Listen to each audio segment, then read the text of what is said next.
February 19, 1945. Iwo Jima. Japanese gunners in reinforced concrete pillboxes watched the first wave of American landing craft approach the volcanic black beaches. Through binoculars, they observed something unexpected among the Marines storming ashore: black American faces among the assault troops. Japanese commanders had studied American military structure carefully. They knew the US military was rigidly segregated. They knew black soldiers were relegated to support roles: stevedores, supply handlers, drivers. They knew, or thought they knew, that Negro troops would never be allowed in frontline combat, especially not in the Marine Corps, which had only begun accepting black recruits 2 years earlier.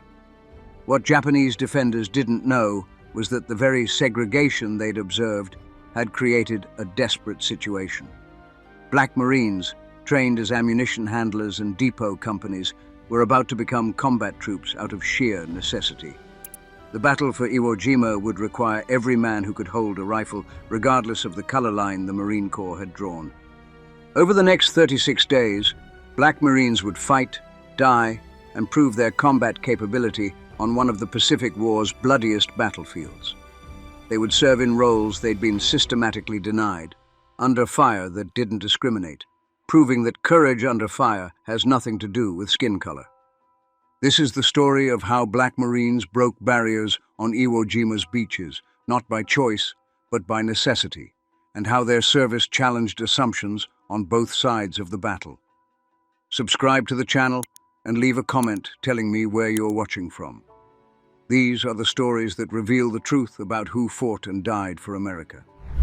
The United States Marine Corps maintained a strict racial barrier longer than any other American military service. From its founding in 1775 until June 1942, the Marines accepted only white recruits. The unofficial motto among Marine recruiters was clear: the Marine Corps is looking for a few good men, and by men, we mean white men. This wasn't unofficial policy hidden in practice. It was official, documented, and defended by Marine leadership. When pressure mounted during World War II to integrate the armed forces, Marine Corps commandants argued that racial integration would undermine unit cohesion, that white Marines wouldn't fight alongside black men, that the Corps' elite reputation depended on exclusivity. President Franklin Roosevelt's Executive Order 8802 in 1941, prohibiting racial discrimination in defense industries and military service, created pressure the Marine Corps could no longer resist. In June 1942, the Marines reluctantly began accepting black recruits for the first time in the Corps' 167-year history. But acceptance didn't mean equality. The Marine Corps created a separate training facility at Montford Point, North Carolina, geographically isolated from the main Marine training base at Camp Lejeune. Black recruits trained in segregated units, lived in segregated barracks, and were explicitly told they would serve in support roles only, never in combat infantry positions. The first Black Marines who completed training in 1942 were assigned to depot companies and ammunition companies, units designated for loading supplies, handling munitions, and supporting combat operations from rear areas. The assignments weren't accidental. Marine Corps leadership believed black men lacked the intelligence, courage, and discipline for frontline combat. Training reflected these assumptions. While white Marine recruits trained in infantry tactics, assault procedures, and combat leadership, Black Marines received training focused on loading techniques, supply management, and manual labor. The message was unmistakable: you're here to serve, not to fight. By early 1945, approximately 19,000 black men had enlisted in the Marine Corps. They served in the 51st, 52nd, and other defense battalions, in depot companies, and in ammunition handling units. Not one had been assigned to a combat infantry regiment. Not one had been given the opportunity to prove themselves in battle alongside white Marines. This segregation extended beyond training and assignment. Black Marines faced discrimination in promotions, with a severe shortage of black NCOs because white commanders refused to promote them. They were denied access to the same recreational facilities as white Marines. They endured racial slurs from fellow service members and were often treated worse than German or Italian prisoners of war held at the same bases. Yet these men volunteered. They endured the discrimination because they believed military service would advance the cause of civil rights, that proving their worth in uniform would challenge the racism that denied them equality at home. They also believed, despite official policy, that they would eventually get their chance to fight. Historical records document the frustration among Black Marines denied combat roles. Letters home expressed their determination to prove themselves if given the opportunity. Training logs show Black Marines practicing infantry tactics in their spare time, preparing for combat roles they were officially prohibited from filling. An American general, observing Black Marine units preparing for Pacific deployment, wrote in his assessment, "These men demonstrate exceptional discipline and motivation. Their exclusion from combat roles appears based on prejudice rather than capability. Should circumstances require their employment in frontline positions, I have confidence they would perform admirably." The assessment was filed and ignored. Marine Corps policy remained unchanged. Black Marines would serve in support roles only, until Iwo Jima's brutal mathematics made that policy unsustainable. Iwo Jima represented one of the most challenging objectives American forces would face in the Pacific War. The island measured just 8 square miles, roughly the size of Manhattan from Wall Street to Central Park. But Japanese commanders had spent months transforming it into a fortress.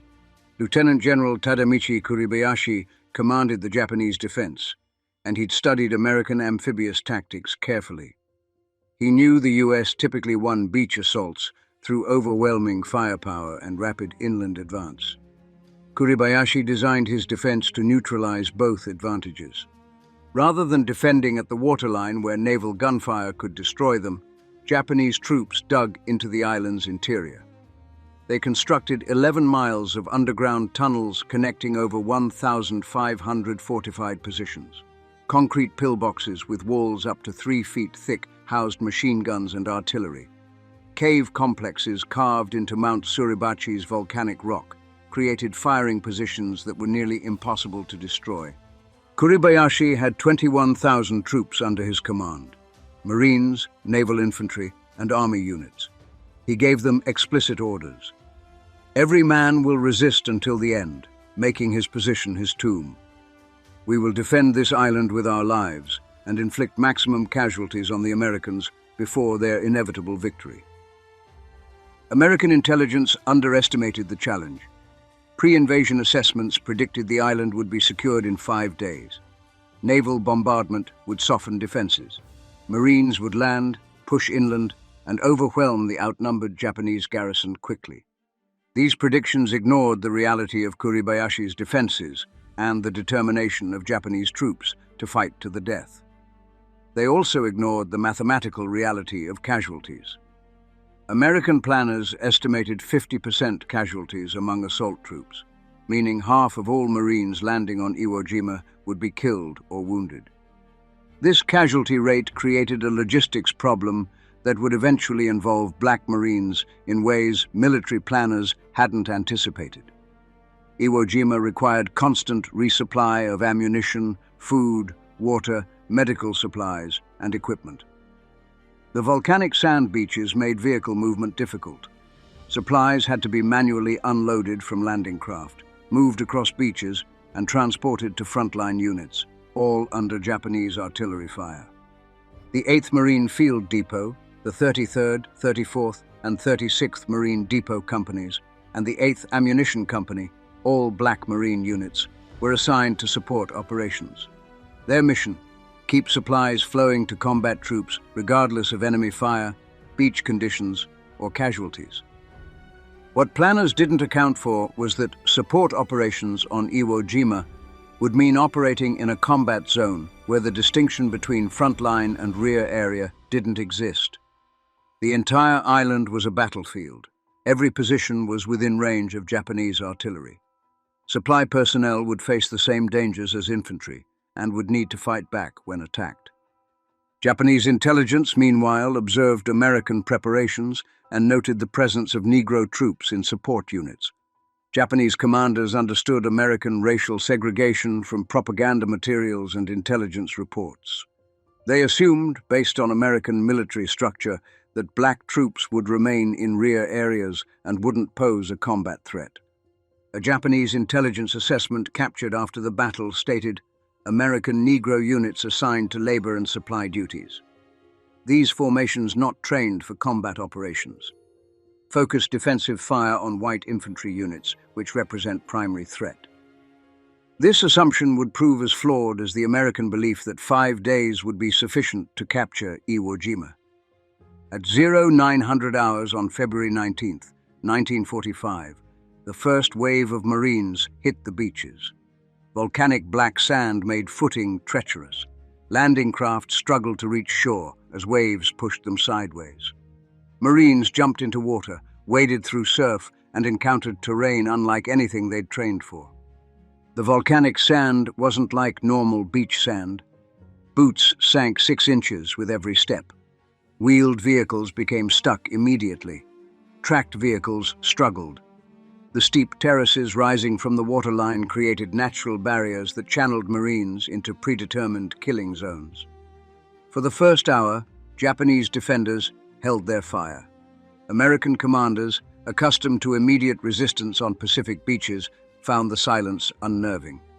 Then, as more Marines landed and the beaches became crowded with men and equipment, Japanese artillery opened up.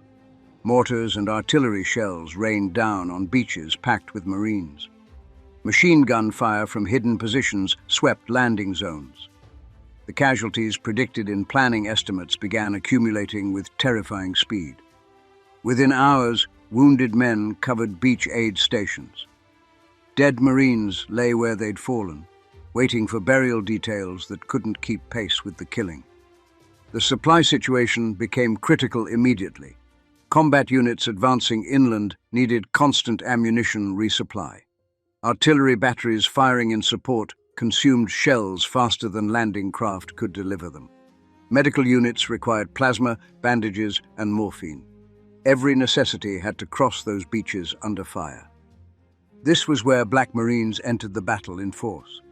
The depot and ammunition companies began landing on D-Day, tasked with establishing supply dumps, unloading landing craft, and moving materials to forward units. They landed expecting to perform support duties. They encountered a combat zone where support meant working under artillery fire, while Japanese snipers targeted anyone moving on the beaches. The 8th Ammunition Company, composed entirely of Black Marines except for white officers, began operations within hours of the initial landing. Their job was to establish ammunition supply points, unload shells from landing craft, and transport ammunition to artillery batteries and frontline units. The work was brutally physical. Artillery shells weighed up to 90 pounds each, and had to be done while under constant enemy fire. Historical records document that ammunition handlers suffered casualties comparable to infantry units during the battle's early days. Japanese artillery targeted beach supply areas deliberately, knowing that destroying American ammunition would cripple the assault. Black Marines unloading supplies became casualties simply by being on the beaches where shells fell indiscriminately. One Marine officer recorded in his after-action report, "Negro Marines of Ammunition Company performed duties under fire with exceptional courage. Several were wounded while unloading landing craft. They continued working until physically unable to do so. Their dedication to mission was indistinguishable from frontline infantry." But the situation deteriorated beyond supply operations.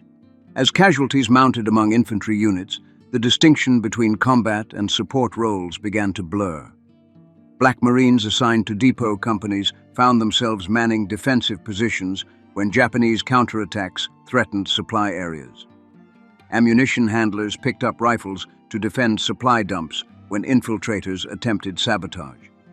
The Marine Corps' careful segregation policy, designed to keep Black Marines away from combat, collapsed under Iwo Jima's brutal reality. When a Japanese squad attacked a supply position, the Marines defending it didn't check skin color before returning fire. When a position needed defending and every rifle counted, commanders stopped worrying about racial integration policies. One Black Marine corporal later recalled, "They told us we weren't good enough to fight." Then on Iwo Jima, when the Japanese came at our position, nobody cared what color we were. They handed us rifles and said, "Hold this line." We held it. By D-Day's end, several Black Marines had been killed in action. Many more were wounded. They died and bled doing the same work, facing the same dangers as white Marines, except without the official recognition that they were serving in combat roles. The casualty reports listed them as Depot Company or Ammunition Company casualties, not combat infantry casualties. But the bullets and shells that killed them didn't distinguish between support troops and assault troops. Neither did the work they performed under fire. The battle for Iwo Jima didn't follow American predictions. The 5-day estimate proved catastrophically wrong. Days stretched into weeks. Casualties mounted beyond initial projections. The island's geography, volcanic rock that absorbed shrapnel, underground tunnels that protected defenders, terrain that negated American armor advantages, made every yard gained costly. Black Marine units continued their supply operations under conditions that deteriorated daily. The beaches, already difficult terrain, became death traps as Japanese artillery zeroed in on landing zones. Supplying frontline units required moving through areas under constant observation and fire. The 36th Marine Depot Company, assigned to operate supply dumps just inland from the beaches, suffered casualties that forced them into defensive combat repeatedly. When Japanese infiltrators attacked at night, seeking to destroy American supplies, Depot Company Marines fought them off with small arms and grenades. These weren't trained infantry tactics. They were desperate defensive actions by support troops forced into combat roles. One senior Marine officer observed the situation and recorded, "The distinction between combat and support troops has become meaningless on Iwo Jima. Every Marine on this island is in combat, regardless of his assigned specialty. Negro Marines in depot companies have performed combat duties with courage equal to any troops under my command." The ammunition companies faced particularly dangerous work. Artillery batteries consumed shells at unprecedented rates during the sustained fighting. Ammunition handlers had to maintain constant supply flow, moving heavy shells from beach dumps to gun positions while under fire. Japanese artillery deliberately targeted ammunition supply routes, knowing that disrupting American fire support would give defenders an advantage. Historical records document specific instances of Black Marines distinguishing themselves under fire. When a landing craft loaded with ammunition took a direct hit near the beach, nearby ammunition handlers rushed into the water to prevent secondary explosions and recover what they could, while under continued artillery fire. When Japanese troops infiltrated American lines and threatened a supply dump, Black Marines organized its defense and held their position through a night-long firefight. These actions went largely unrecognized at the time. Black Marines who performed combat duties weren't recommended for combat decorations because officially they weren't serving in combat roles. They were supply personnel who happened to be shooting at the enemy, defending positions, and dying under fire. But the paperwork classified them differently. The Japanese, meanwhile, discovered their intelligence assessments about American Negro troops were wrong. Captured Japanese documents from Iwo Jima indicate surprise that Black Americans were present in combat zones and were fighting effectively.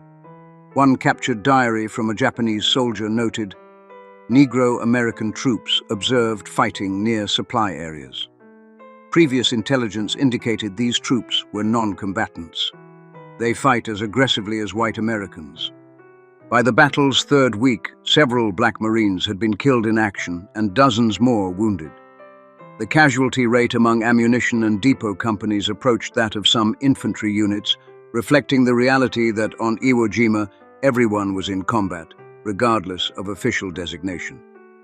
One particularly deadly incident involved an ammunition dump that took a direct hit from Japanese artillery.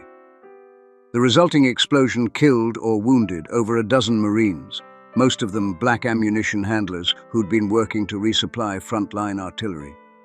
The explosion was visible across much of the island, a reminder that supply operations on Iwo Jima were as dangerous as any infantry assault. The physical demands combined with constant danger created conditions that broke some men and revealed the extraordinary resilience of others.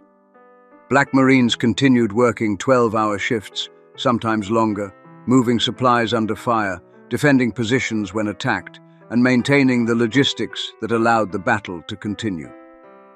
A white Marine officer commanding a depot company later testified, "I went into this assignment believing Negro Marines were suitable only for manual labor.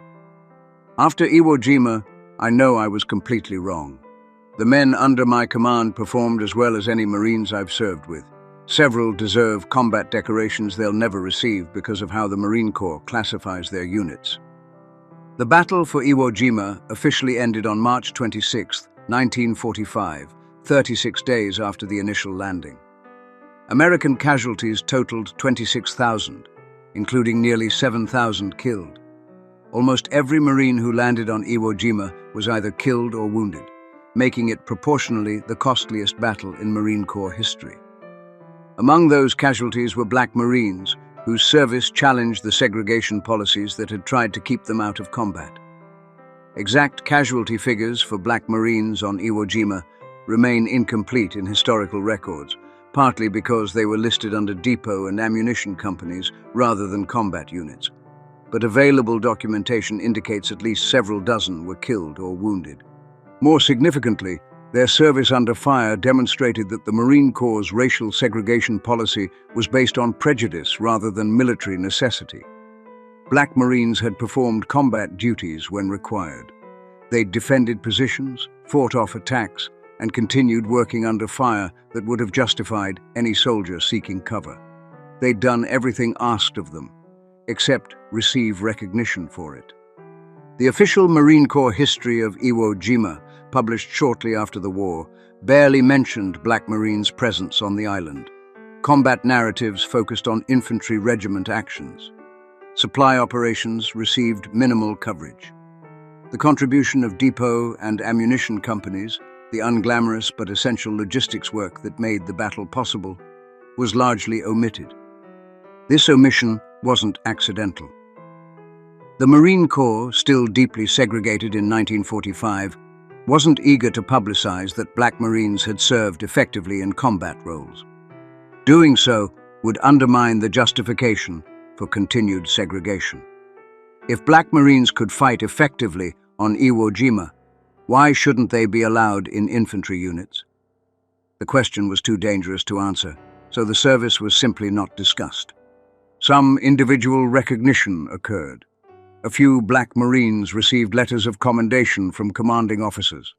Some were promoted for their service. But the combat decorations typically awarded for the actions they'd performed, Bronze Stars, Navy Crosses, even Medals of Honor, were not forthcoming. The official position remained that they'd served in support roles, regardless of what they'd actually done. The Japanese perspective revealed through post-war interrogations indicated surprise at Black Marines' combat effectiveness. Japanese soldiers captured on Iwo Jima reported that American Negro troops fought with the same intensity as white Marines, contradicting the propaganda they'd received about racial inferiority. Some expressed confusion that America fielded segregated units at all, finding the racial policies difficult to understand from their perspective. One American officer, reflecting on the battle years later, stated, "Iwo Jima proved that courage has no color. Black Marines performed every duty asked of them under conditions that broke stronger men. The Marine Corps' refusal to acknowledge their combat service was a disgrace that took decades to partially correct." That correction came slowly. The Marine Corps began desegregation in 1948, following President Truman's Executive Order 9981, though full integration took years to implement. The Montford Point Marines, the first generation of Black Marines who'd trained in segregated facilities and served in segregated units, received formal recognition in 2012 when they were collectively awarded the Congressional Gold Medal, Congress's highest civilian honor. But by 2012, most Montford Point Marines had passed away. The recognition came too late for the men who'd stormed Iwo Jima's beaches, who'd worked under fire, who'd fought when needed despite being told they weren't good enough for combat. They'd waited nearly 70 years for acknowledgement that their service mattered. The story of Black Marines on Iwo Jima reveals uncomfortable truths about American military history. That racism shaped military policy even during existential war.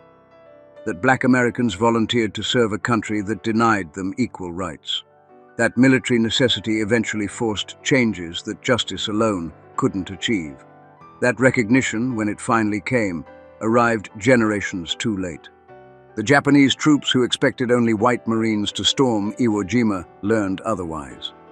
The Marine Corps leadership that believed black men couldn't fight learned otherwise. The segregation policies that tried to define who could serve in combat learned otherwise. But the lesson came at tremendous cost, paid primarily by Black Marines who proved their worth while being denied recognition for it.